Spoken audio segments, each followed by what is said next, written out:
Hello, welcome to another episode of Facing Mortality, and the topic of today's discussion is acceptance and surrender. I would put this in the category of the good, the bad, and the blessings. I think this is a perfect topic to follow on from Be Happy, because I think being happy isn't a big ask, but in really hard times, it can feel like a huge ask. So what I would like to talk about today is surrender and acceptance, the difference between the two and what that meant for me. When I started this cancer journey, I was initially okay with it, but as time went by, I really struggled. And I think the struggle for me was around the outcome. You know, people would say, you can fight this. You know, you just do what you need to do, drink this, eat that, blah, blah, blah, blah, and you can fight this. You're strong, you can fight this. And after hearing that message, which was all in good spirits and goodwill, and don't get me wrong, it's good to get the encouragement, but what it realized for me is it was focusing on an outcome, and an outcome requires not just things I can do for myself, but it also is influenced by the external environment. For example, yep, you can fight this, but the medical industry couldn't. You know, I'm considered palliative care. They have no options for me. They can try and help me die nicer, but they can't stop me from dying from cancer. So, you know, focusing on the outcome that I can fight this, I felt was a huge, it was a huge dilemma for me. And I ended up realizing that I needed to surrender. I needed to focus on the journey about being the best version of myself that I can be, but focusing on the journey and leaving the outcome of the journey to God. Now, for those who don't believe in God, you might believe in a higher version of yourself, you know, or you might believe in other, you know, that there's a universal, you know, there's a creator of the universe, but whatever you want to label the higher self, or, you know, for me it's God, which actually leads me onto the serenity prayer, because to me the serenity prayer is a perfect example of surrender. So I'm just going to read it, because I don't want, you know, previously when I've referred to stuff, I've used my memory, which, you know, between that and morphine, and I think I make things take longer. And so here we go anyway. So, God, grant me the serenity to accept the things I cannot change, the courage to change the things I can, and the wisdom to know the difference. And that's where, to me, for surrender and acceptance are quite separate actions. So when I'm on my journey, the cancer journey, if I focus on, regardless of the outcome, being the best version of myself, I could potentially save myself, or I might not. You know, I remember reading this story about this guy who was a painter in the States, and he was diagnosed with stage 4 cancer. And so him and his wife decided to go off to some place, buy some land, and grow a vineyard. And so he was out with working his hands, working creatively, decided to have no, you know, stay away from the blood tests, stay away from all the scans, all the rest of it, anything that reminded him of cancer, and just stayed away from it all, basically. And just worked in nature, growing his vineyard because he wanted to leave a legacy for his wife. And the legacy was a vineyard. And, 20 odd years later, where he was only given months to live, he's still alive. And I think he's cancer free. So, there's a lot to be said for focusing on what we can change. Now, it might not always go that way. And that's why I want to say focus on the things we can change, which is how we respond to our journey. So our journey, is about cause and effect, which some people could call karma. And, something happens in our lives and how we respond. And we can respond in a really negative way, or we can respond in a really positive way. But that choice, that free will, is ours.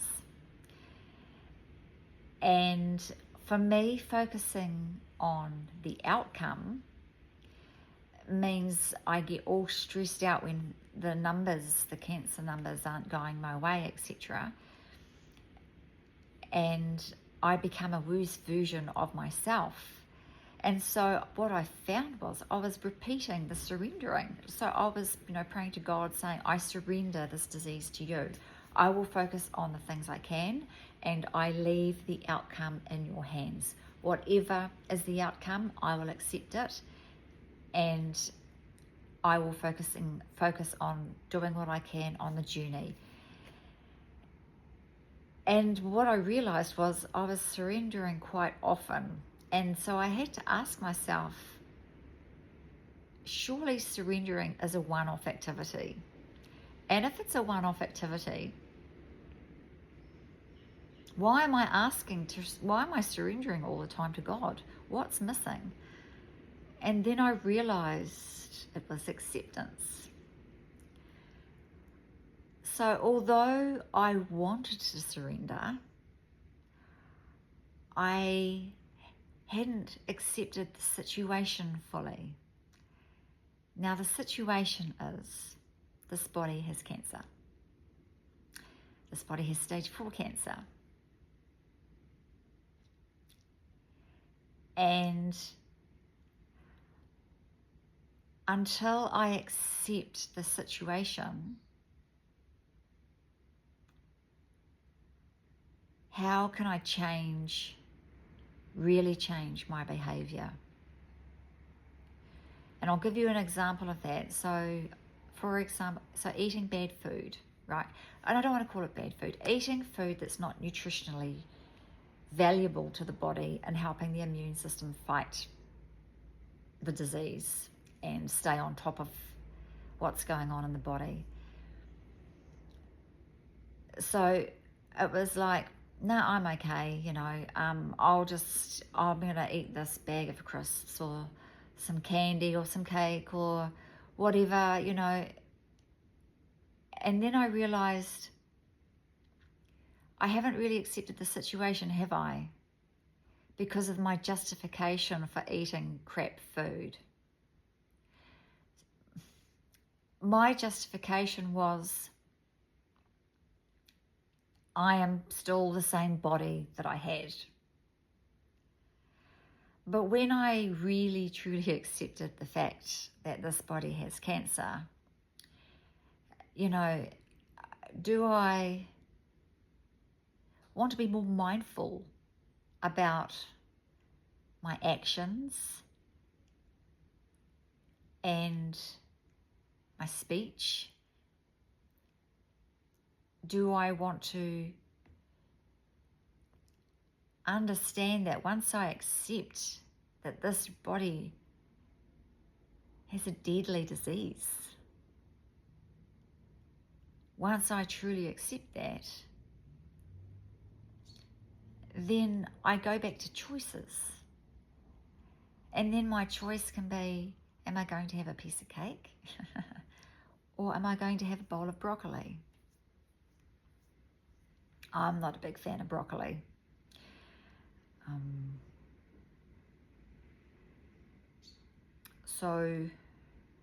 But I do eat it.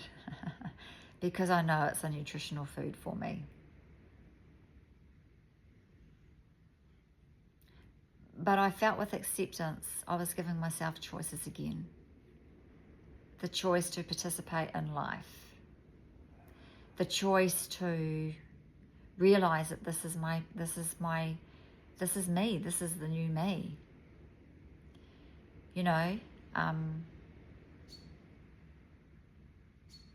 I wanted my old body back.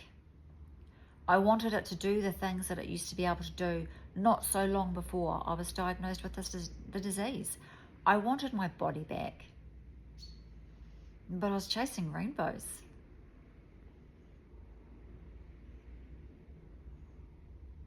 Our bodies are changing all the time. If you look at me, you wouldn't go, that's the picture of a 3-year-old, but I have a photo of me at 3. I have a photo of me at 7 or something, and I've got a photo of me as a teenager. Each time my body's different. So why am I wanting it to be the same now as it was yesterday? Life happens. So when I finally accepted this situation, I stopped chasing the rainbow of my old body. And I realized I'm going to accept this body that I have now in its state, in its current form. And I'm going to work around whatever issues I have with it. That's acceptance. So flicking back to surrendering, I had to surrender too. And I could only do that once I truly accepted the situation. And then the surrendering was easy. And then whenever I started to get uptight or frustrated with anything, it would be, yeah, but remember, you're focusing on the journey to be the best version of yourself that you can be. And you're leaving the outcome to God. Because all of us have an expiration date. And as I've mentioned, I've just been told mine. And that's what I've had to accept when you are told when you're due to expire. Now, it doesn't mean to say that situation won't change.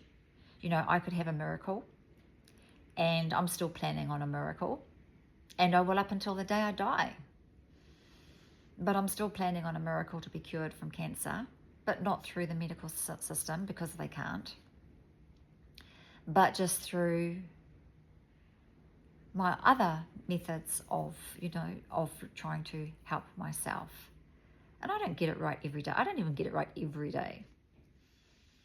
But I'm still trying to be the best version of myself, because every day that I wake up wanting to be the best version of myself, I might not get it right, but I'm hopefully getting it one step at a time closer each day to be someone who I'm proud of. And focusing on the outcome, focusing on, I've got to get that job, or I've got to have $1 million in my bank account by the time I'm 25, or I've got to do this, or I've got to do that. That's not what's important in life. It's always about being the best version of yourself that you can be. And when you are, you can be happy, which is what I talked about in the previous video. I can be happy when I'm being the best version of me. And I can be the best version of me by focusing on the journey, by surrendering the outcome, and by accepting what is and working out how to move on from there and what choices I have daily from that starting point now. That was such a huge thing for me. And, not many of us can take this information and make the change straight away. But it's a work in progress. Changing ourselves for the better is a work in progress. And when I have that piece of candy or the biscuit or the cake, I know I'm a work in progress. So I'm just going to have a look at my notes now just to see, before I do that, I just wanted to share a story with you about how we're holding on to stuff. And it's a story of two monks who who are walking along in the forest, and they come across this stream, and this woman who's wearing, a long outfit and will get it saturated by walking across the stream. So she's standing there with this dilemma of how does she get across. Now, monks aren't allowed to, these monks weren't allowed to, be around women, let alone hold women. And so one of them offered to carry her across the stream, which she gratefully accepted. So he piggybacked her across the stream whilst the other monk walked beside them. And they got to the other side, and the monk put her down, and then they carried on for about another mile. And the other monk who hadn't carried her said, "I don't know how you could have done that. How could you touch another woman?" And the monk who carried her said, "What are you going on about? I put her back down a mile ago. It seems to me you're the one who's still carrying her." Great story, isn't it? Guys, it's up there with that maybe story in my humble opinion. So I'm just going to have a quick look at my notes and see if I've got anything else that I can add. So there are two books that I read which actually helped me with the surrendering. I will give you those names if you would like. Well, I'll give them to you anyway. Michael Singer wrote a book called The Surrender Experiment. Now, he practiced surrendering all his life, and I have to take my hat off to him, because I think at the end he went through some really challenging times to test him on his surrendering, I believe, and he passed. He passed big time. Is that my first? Now I've just made number 2 anyway. He practiced surrendering his whole life, and he had everything come to him. There's a saying, let go, let God. And I really think that's what happened to him, because his whole life just went pretty smoothly. And when it didn't, he did not let that impact him. He didn't make this awful situation that was coming to him, he didn't make it his karma. He stayed true to himself. And therefore he was able to meet the challenge. It took 4 years. If you read the book, you'll find out about it anyway. And the other book, no, I don't have a financial interest in it. The other book is a book called Letting Go, and that is a book by David Hawking. That is a really good book too on surrender. I would recommend them both if you are going through challenging times and you are looking for something to help you. Those 2 books certainly helped me. One of the things with letting go is that you are able to focus on other people. You can start letting go of what is consuming you and being of service for others.